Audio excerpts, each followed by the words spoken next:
Very good morning बच्चों। आज हम हमारे जो केमिकल काइनेटिक्स का जो लेक्चर है, इस लेक्चर में हम पढ़ने वाले कोलिजन थ्योरी के बारे में। और ये जो कोलिजन थ्योरी है, ये बताती है कि रिएक्शन कैसे होती है एक्चुअली। समझ में आया? क्योंकि देखो बच्चों, जब भी रिएक्शन होती है तो रिएक्शन होती है दो एटम के बीच में या दो मॉलिक्यूल के बीच में। वो दोनों मॉलिक्यूल आके एक दूसरे से कोलाइड होते हैं। कोलाइड होने के बाद में बनता है प्रोडक्ट। तो यही हमारी कोलिजन थ्योरी ने बताई है। तो ये जो कोलिजन थ्योरी का एक्चुअली कहना क्या था और उसका मकसद क्या था और उन्होंने क्या एक्सप्लेन किया, इसको हम कुछ पॉइंट में समराइज करते हैं। जैसे कि मैंने यहां पर बताया आपको कि भाई collision theory of a bimolecular reaction, bimolecular यानी दो मॉलिक्यूल के बीच में होने वाली रिएक्शन, उस रिएक्शन के बारे में हम बात करेंगे। तो इसके पीछे कुछ पॉइंट्स है। जैसे कि पहला पॉइंट ये रहेगा, कोलिजन बिटवीन रिएक्टेंट मॉलिक्यूल। समझ में आ गया बच्चों? Collisions between reactant molecules. तो पहला ये जो पॉइंट है, ये क्या बताता है? देखो, एक्चुअली क्या होता है बच्चों की, जब हमारे बीकर में दो रिएक्टेंट मॉलिक्यूल है, जैसे कि एक ए मॉलिक्यूल है और एक बी सी ऐसा मॉलिक्यूल है, ठीक है। ये एक मॉलिक्यूल है बेटा और ये एक मॉलिक्यूल है। ये जो मॉलिक्यूल है एक ही एटम है और ये मॉलिक्यूल एक्चुअली बी और सी का बना हुआ मॉलिक्यूल है, दो एटम से बना हुआ ये मॉलिक्यूल है। तो ये दोनों आपस में क्या होते हैं? कोलाइड होते हैं। ठीक है बेटा। तो ये दोनों क्या होते हैं? आपस में कोलाइड होते हैं। ऐसी बहुत सारे ए इस बीकर में रहेंगे, वैसे ही बहुत सारे बी एंड सी इस बीकर में रहेंगे। क्लियर है? तो इनके बीच में जो होता है उसको बोलते हैं हम कोलिजन्स। क्या होता है? बोलते हैं इसको कोलिजन्स। तो बेटा इनके बीच में जो कोलिजन्स रहते हैं वो मेनी मेनी मोर, बहुत सारे रहते हैं। समझ में आ गया? कोलिजन वो near about 10 to the power 24 के करीब करीब होते हैं कोलिजन्स। इतने सारे कोलिजन्स होते हैं इनके बीच में। क्लियर है? तो इसका मतलब क्या हुआ? हमारे कोलिजन थ्योरी ने बताया है कि भाई कोलिजन बिटवीन रिएक्टेंट मॉलिक्यूल, तो yes there exist a collision between the reactant molecule. Clear है बच्चों? बट ये कोलिजन बहुत ज्यादा होते हैं और हर एक कोलिजन अगर प्रोडक्ट देगा तो हमारी रिएक्शन एक सेकेंड में, क्या विद इन सेकेंड, एक सेकेंड के अंदर ही खत्म हो जाएंगी। बराबर है बच्चों? क्योंकि देखो, इतने सारे कोलिजन होते हैं एक सेकेंड में, इतने सारे कोलिजन होते हैं, इसका मतलब बहुत ज्यादा कोलिजन होते हैं। और हर एक कोलिजन अगर प्रोडक्ट देने लग गया तो विद इन अ सेकेंड चुटकी बजाते हुए हमारी रिएक्शन खत्म। लेकिन तो भी हमने देखा है कि हमारी कुछ रिएक्शंस को लगता है समय ज्यादा। कुछ कुछ रिएक्शन 5-5 मिनट, 10-10 मिनट, इवन कोई reaction 1 hour, 1 day, 2 day, 3 day तक चलती है। तो फिर इसमें क्या होता है? क्या प्रॉब्लम है? क्या ट्विस्ट है उसके बीच में? तो हम देखते हैं ट्विस्ट कौन से होते हैं। देखो, सबसे पहले यहां पर एक ट्विस्ट के रूप में मिला है हमको, हमें इसका सेकेंड पॉइंट हम ले लेते हैं। वो होता है ओरिएंटेशन ऑफ रिएक्टेंट मॉलिक्यूल। ये एक पॉइंट है। रिएक्टेंट मॉलिक्यूल्स के बीच का ओरिएंटेशन होता है। और तीसरा पॉइंट है एनर्जी ऑफ एक्टिवेशन। ठीक है बच्चों, आपके बुक में ये पॉइंट इंक्लूड किए हुए हैं। देखो, फिर हमारा एक चौथा पॉइंट रहेगा पोटेंशियल एनर्जी बैरियर।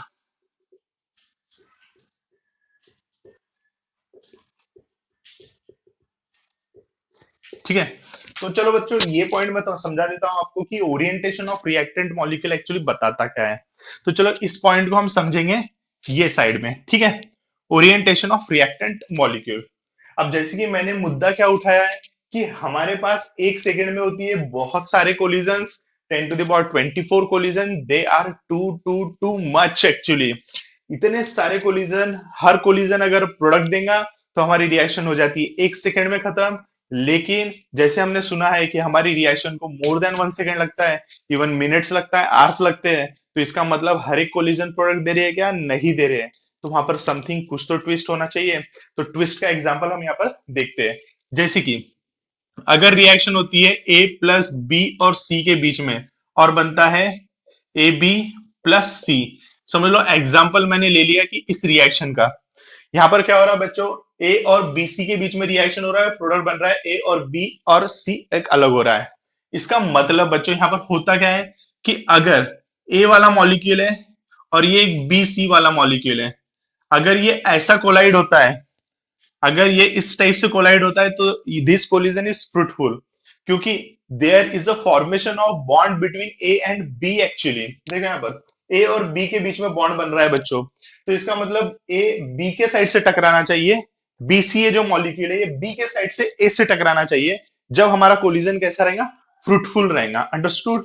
अगर कभी कोलिजन ऐसा होता है जैसे ए प्लस सी बी, यानी बैक साइड से कोलिजन होता है, तो ये हमारा it will not be a fruitful. बराबर है कि नहीं है? तो यहाँ पर देखो बच्चों, अगर ऐसा कोलिजन होता है तो आपको प्रोडक्ट मिलेगा, लेकिन अगर कोलिजन कुछ जस्ट लाइक होता है, सी के साइड से अटैक करता है, तो ए और सी के बीच में तो बॉन्ड बनता ही नहीं है, तो वो फिर क्या हो जाएगा, वो कोलिजन होने के बावजूद वो कोलिजन कोई काम का नहीं रहेगा और प्रोडक्ट नहीं बनेगा। इसका मतलब आपने जो देखा है कि इतने सारे जो कोलिजन होते हैं, इतने सारे कोलिजन में से कुछ कोलिजन ऐसे वाले भी होते होंगे जो कि फ्रूटफुल नहीं है, प्रोडक्ट नहीं दे सकते, तो ये एक उसमें ट्विस्ट है। समझ में आई बात? क्लियर है? अब देखो और भी कुछ बातें हैं, जैसे एक्टिवेशन एनर्जी, इसके बारे में भी हम बात करेंगे। देखो कि इसके बाद में ओरली ही देखना है, ठीक है, एनर्जी ऑफ एक्टिवेशन। तो बेटा देखो, ये एनर्जी ऑफ एक्टिवेशन के बारे में हमको देखना है कि जब भी दो कोलाइडिंग मॉलिक्यूल कोलाइड होते हैं, तो ऑब्वियसली दे मूव, ये मूव कर रहे हैं, जब कोलाइड हो रहे हैं तो बेटा ये मूव कर रहे हैं, तो they move with a certain kinetic energy. समझ में आ गया? तो हमारे थ्योरी का कहना है ये कि जब भी मॉलिक्यूल मूव करता है, they should possess some minimum kinetic energy. If the energy of the molecule is less than the minimum kinetic energy, then the collision will not give us a product. बराबर है? तो इस time पे हमको product नहीं मिलेगा। But जो minimum kinetic energy की जो रेंज है, उतनी एनर्जी उससे ज्यादा एनर्जी रहती है, तो भाई हमको प्रोडक्ट जरूर मिलेगा। क्लियर है? तो यहाँ पर वो जो एनर्जी होती है उसको बोलते हैं एक्टिवेशन एनर्जी, यानी both the molecule should have the certain amount of energy, minimum kinetic energy to give a product. Understood? तो ये भी एक पॉइंट है। तो जैसे कि आपने देखे सेकंड पॉइंट और थर्ड पॉइंट, यस ये दो पॉइंट बहुत अच्छे पॉइंट है कि कुछ कोलिजन ऐसे होते हैं जिनका प्रॉपर ओरिएंटेशन नहीं होता है, इम्प्रॉपर ओरिएंटेशन होता है, जैसे कि ये इम्प्रॉपर ओरिएंटेशन। और ये वाला ओरिएंटेशन कैसा था बच्चों? ये था प्रॉपर ओरिएंटेशन। तो कुछ मॉलिक्यूल ऐसे रहते हैं जिनका प्रॉपर ओरिएंटेशन रहता है, वही प्रोडक्ट देंगे, और कुछ मॉलिक्यूल ऐसे रहते हैं जिनकी एक्टिवेशन एनर्जी जितनी रिक्वायर है उतनी रहेंगी या उससे ज्यादा रहेंगी, वही प्रोडक्ट देंगे। यानी इसका मतलब out of this some collision are not useful for us. बराबर है? क्योंकि उनके पास एक तो एक्टिवेशन एनर्जी का प्रॉब्लम आता होगा, नहीं तो फिर ओरिएंटेशन वाला प्रॉब्लम आता होगा। अंडरस्टूड बच्चों? क्लियर है यहाँ तक का? अब इसके बाद हमारा एक चौथा पॉइंट है, जो ये पॉइंट बहुत इंपॉर्टेंट है एक्चुअली कोलिजन थ्योरी के लिए, पोटेंशियल एनर्जी बैरियर। इसकी मदद से मैं कुछ और समझाता हूं आपको। देखो बच्चों, क्या होता है कि अगर मैं एक रिएक्शन लेता हूं, जैसे कि एक एग्जांपल ले सकते हैं हमारा रिएक्शन, हमारे पास रिएक्शन थी ए प्लस बी और सी की, और हमने देखा था बच्चों की डायरेक्ट मैंने बता दिया था आपको प्रोडक्ट बनता है ए बी प्लस सी, यानी इसका मतलब ये रिएक्टेंट है बेटा, ये प्रोडक्ट है। तो इससे एक बात समझ में आ रही है, ए और बी के बीच का बॉन्ड बन रहा है और बी और सी के बीच का बॉन्ड टूट रहा है। यानी मींस क्या हो रहा है बच्चों? Yes, there is a formation of bond between A and B and there is a breaking of bond between A and B and C. यानी इसका मतलब यहाँ पर दो बॉन्ड के बीच में बिजनेस हो रहा है। तो एक्चुअली एक स्टेज ऐसी बीच में आती है जिस टाइम पे ए और बी का बॉन्ड बनता रहता है और बी और सी का बॉन्ड टूटता रहता है, और ये जो स्टेज रहती है उस स्टेज को बोलते हैं ट्रांजिशन स्टेट। क्या बोलते हैं उसको? Transition state. समझ में आ गया? अब ये जो स्टेट रहती है बेटा, यहाँ पर देखो बॉन्ड ब्रेकिंग हो रहा है, ए और बी के बीच का बॉन्ड ब्रेक हो रहा है, और बी और सी के बीच का बॉन्ड क्या हो रहा है, सॉरी ए और बी के बीच का बॉन्ड कैसा हो रहा है, फॉर्मेशन हो रहा है, और बी और सी के बीच का बॉन्ड ब्रेक हो रहा है। यानी जब भी बॉन्ड बनता है या टूटता है तो वहां पर ज्यादा एनर्जी का लेन देन होता है, और इस मॉलिक्यूल में दोनों ही फिनोमिना हो रहा है। यहाँ पर एनर्जी, बॉन्ड बन रहा है, बॉन्ड टूट रहा है, दोनों ही फिनोमिना हो रहा है। मींस ये मॉलिक्यूल कैसी होता है? हाई एनर्जी मॉलिक्यूल होता है। इससे इसका अगर मैं ग्राफ बना के देखूं तो कैसा होगा कि अगर मेरी रिएक्शन कुछ ऐसी होती है, जैसे ये रिएक्शन है हमारी, तो ये रिएक्शन में हमने इस साइड में ले लिया एनर्जी का कर्व, और ये है progress of reaction. Progress of reaction आप टाइम भी ले सकते हो यहाँ पर। क्लियर है बच्चों? तो जैसे जैसे ये देखो, ये एक टाइम पे रहेगा रिएक्टेंट, जैसे जैसे समय बीतता जाएगा, एक समय ऐसा आएगा कि ट्रांजिशन स्टेट बनेगी। ये बनेगी बच्चों ट्रांजिशन स्टेट। ये है ट्रांजिशन स्टेट। ट्रांजिशन स्टेट यानी ए और बी के बीच का बॉन्ड बन रहा है और बी और सी के बीच का बॉन्ड टूट रहा है। क्लियर है? और फिर एकदम से एनर्जी कम हो जाएगी, यहां पर बन गया प्रोडक्ट। तो ये R denote the reactant and P denote the product. और क्या हो रहा है बच्चों, ये जो आर है, ये आर है इन दोनों के बीच का, इन दोनों के बीच में देखो एनर्जी गैप है, एनर्जी बैरियर है। क्या हो रहा है बच्चों कि इतनी एनर्जी हमारे रिएक्टेंट की रहती है और धीरे धीरे धीरे धीरे धीरे धीरे धीरे एनर्जी एनर्जी बढ़ते बढ़ते बढ़ते बढ़ते इतनी एनर्जी आती है।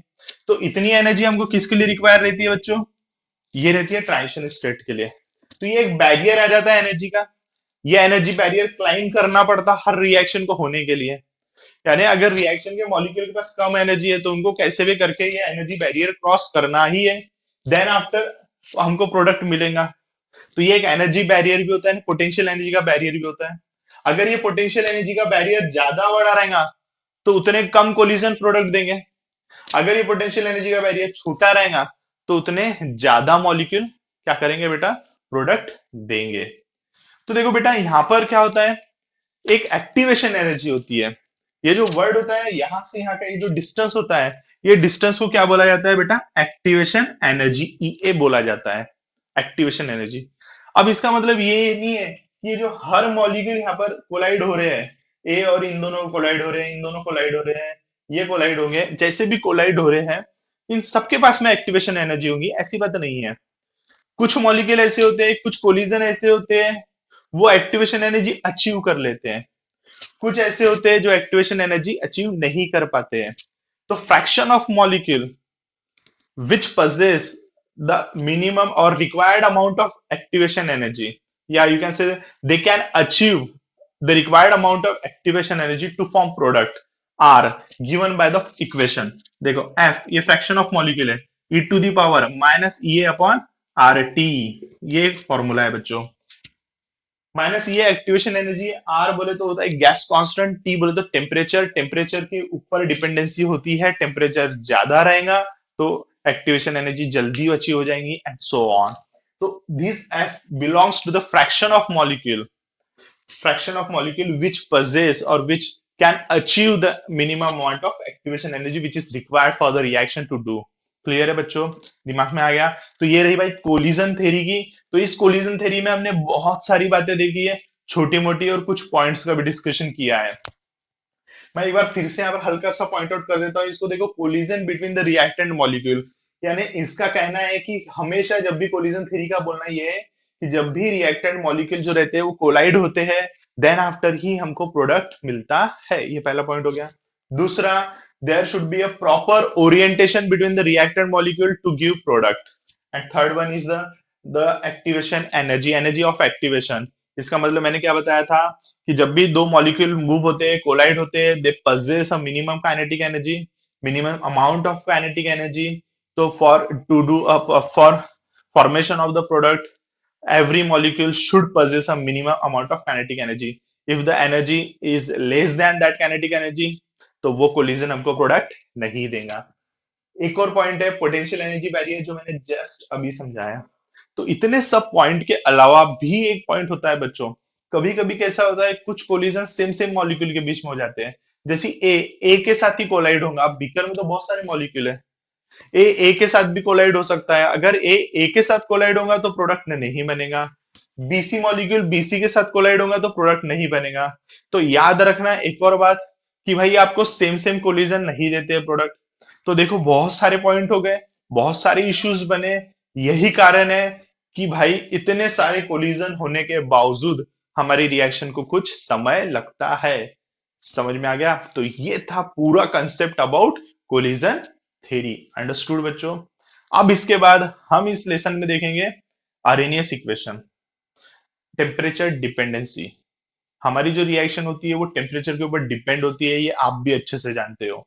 तो ये कैसे डिपेंड होती है ये हम देखेंगे किसकी मदद से बेटा, अरेनियस इक्वेशन की मदद से।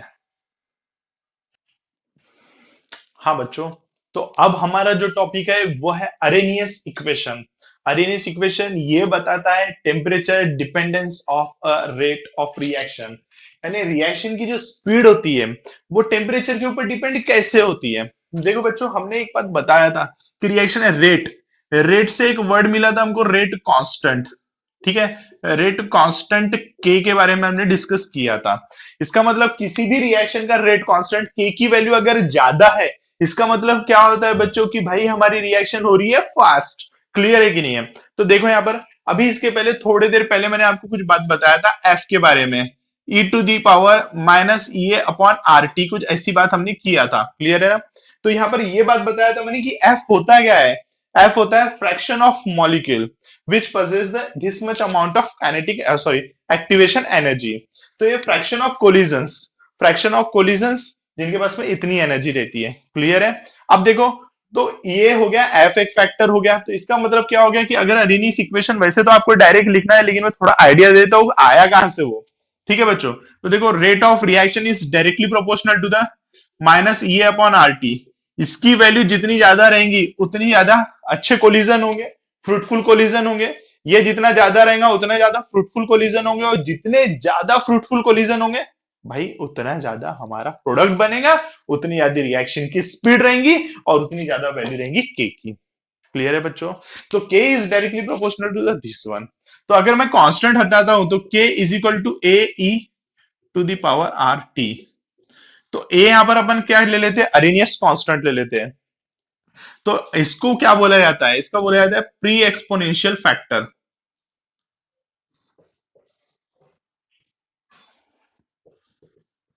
ठीक है, प्री एक्सपोनेंशियल फैक्टर। ये जो बेटा प्री एक्सपोनेंशियल फैक्टर हो, ये किसके ऊपर डिपेंड होता है? Collision frequency. ये किसके ऊपर डिपेंड होता है? Collision frequency. समझ में आ गया? तो यानी हमारा इक्वेशन क्या बना बच्चों, बताओ मुझे।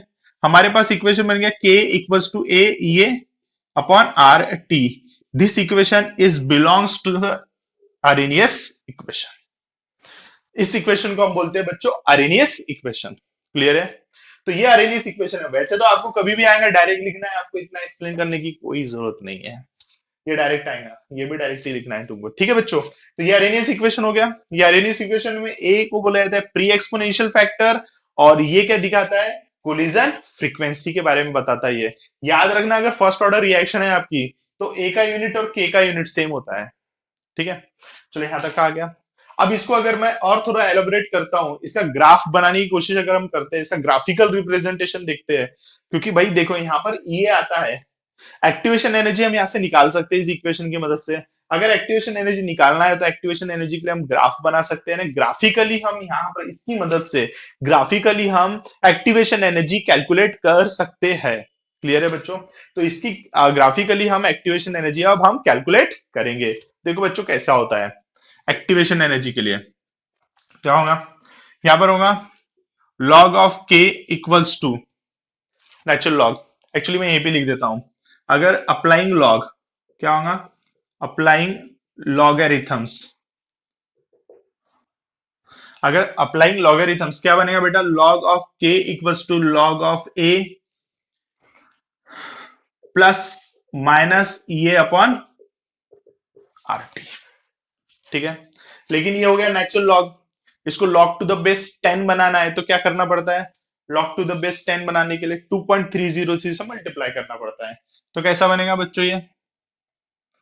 2.303 लॉग टू द बेस 10 के।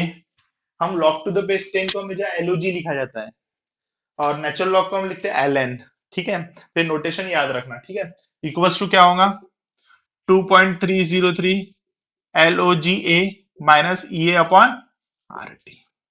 ठीक है बच्चों, अब यहां पर देखो 2.303 इधर भी है इधर भी है, तो एक काम करते हैं, हम होल इक्वेशन को किससे डिवाइड करेंगे?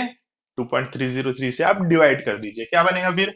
लॉग ऑफ के equals to log of A minus E A upon 2.303 R T. चलेगा? क्लियर है बच्चों? अब देखो एक ग्राफ बनाते हैं हम। ग्राफ टेम्परेचर के साथ में ग्राफ बनाते हैं, टेम्परेचर के साथ में। तो टेम्परेचर के साथ में ग्राफ बनाना है तो इसको इधर लेके आना पड़ेगा। तो कैसा बनेगा? लॉग ऑफ के equals to minus E A upon 2.303 R T plus log of A. ठीक है बच्चों, बन गया। अब ग्राफ के लिए हम किसके साथ कंपेयर करेंगे? Compare with y is equal to minus m x plus सी।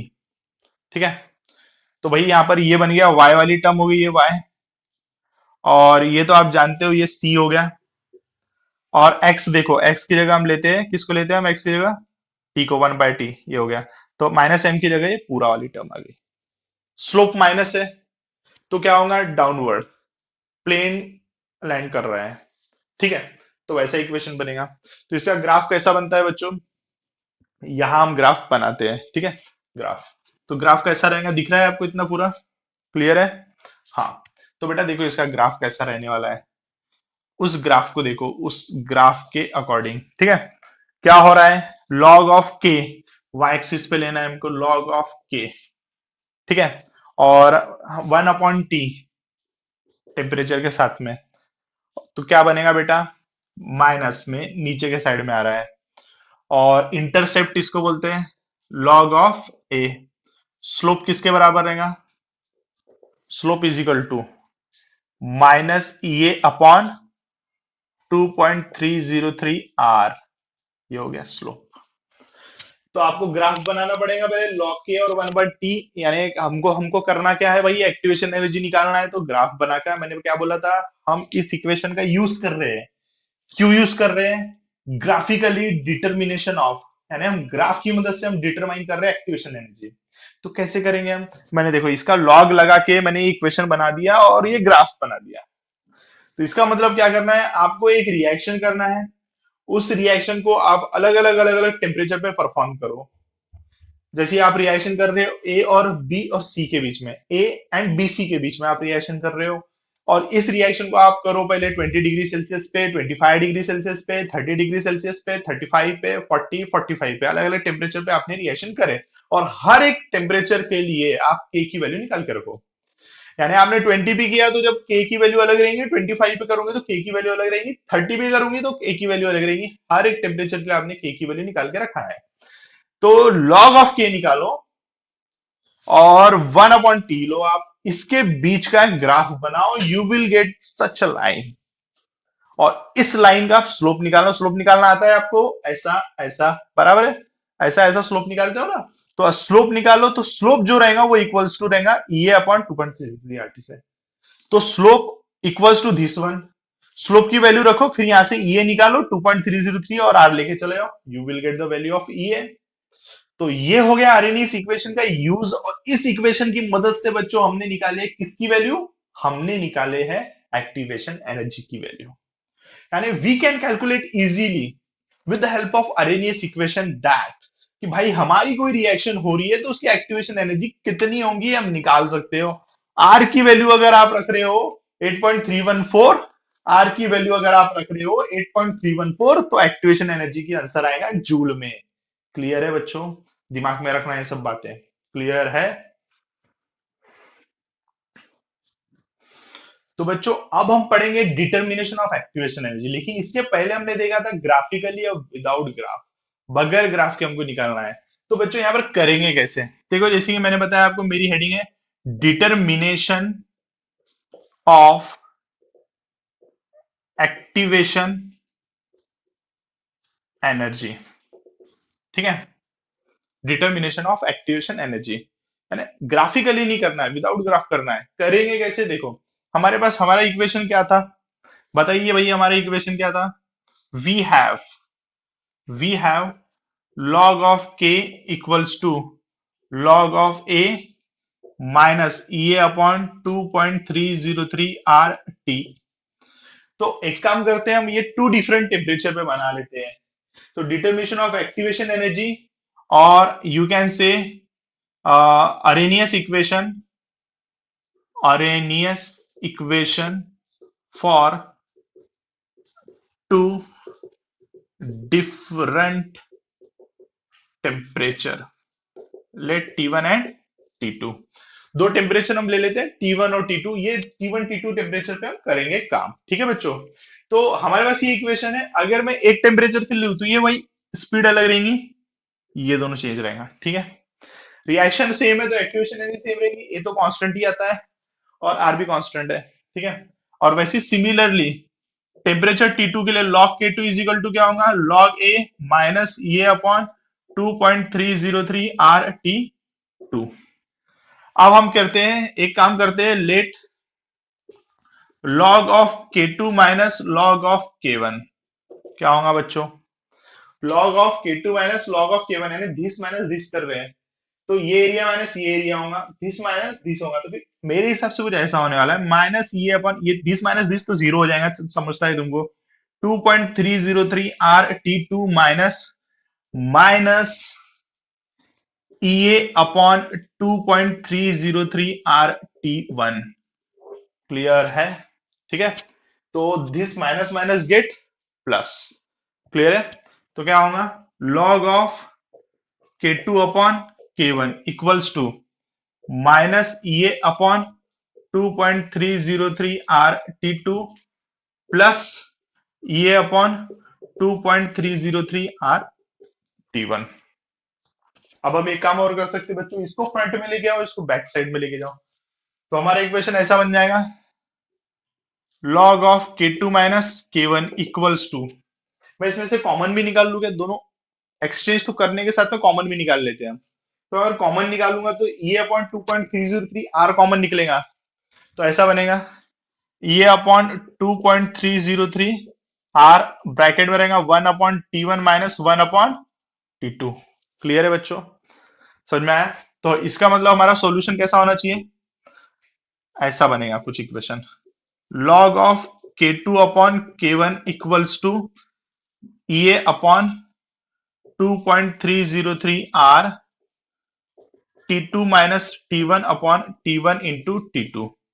तो ये इक्वेशन बनता है बेटा Arrhenius equation at two different temperature. तो ये एक ऐसा इक्वेशन है, यहाँ पर वो ग्राफ की बनाने की जरूरत नहीं है, विदाउट ग्राफ, जो अभी टेक्निक इसके पहले बताया था उसके अलावा हम कर सकते हैं।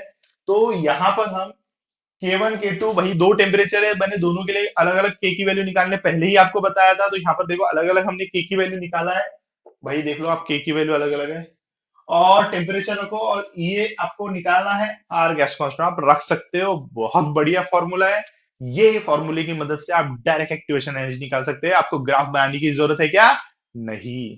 समझ में आया बच्चों, तो ये था आरएनएस इक्वेशन के बारे में।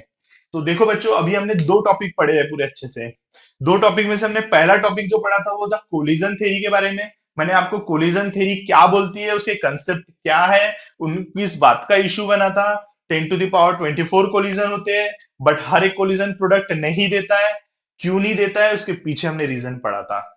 हमने अभी वाले जो टॉपिक में देखा है, temperature dependency of reaction, rate of reaction, बराबर है, यानी रिएक्शन की जो स्पीड होती है टेम्परेचर के ऊपर डिपेंड होती है, आप अच्छे से जानते हो। तो हमने इसके बारे में देखा था कि रिएक्शन की जो स्पीड होती है वो टेम्परेचर के ऊपर डिपेंड कैसे होती है, उसके लिए इक्वेशन क्या है, उसके लिए इक्वेशन दिया था अरेनियस ने। फिलहाल हमको उस इक्वेशन का डेरिवेशन करने की कोई जरूरत नहीं है, लेकिन तुम्हें हमने इक्वेशन देखा था, कहां से आया कैसे आया, थोड़ा बहुत आइडिया लिया था, वो इक्वेशन बनाया, उसका हमने ग्राफिकल रिप्रेजेंटेशन देके, ग्राफिकल रिप्रेजेंटेशन के बाद में हमने अभी देखा टू डिफरेंट टेम्परेचर पे। तो अभी आज के मेरे जो दो टॉपिक मैंने आपको पढ़ाया है, ये दोनों टॉपिक आप अच्छे से परफेक्ट कर लो, बहुत इंपॉर्टेंट टॉपिक है। मैं हमारा जो सेकंड टॉपिक था टेम्परेचर डिपेंडेंस अरेनियस इक्वेशन वाला, डेफिनेटली आपको यहां से न्यूमेरिकल मिलेगा। क्लियर है बच्चों, ठीक है, तो आज के लिए इतना ही रहने दो। Okay, bye bye, have a nice day, enjoy करो, थैंक यू सो मच, नमस्ते।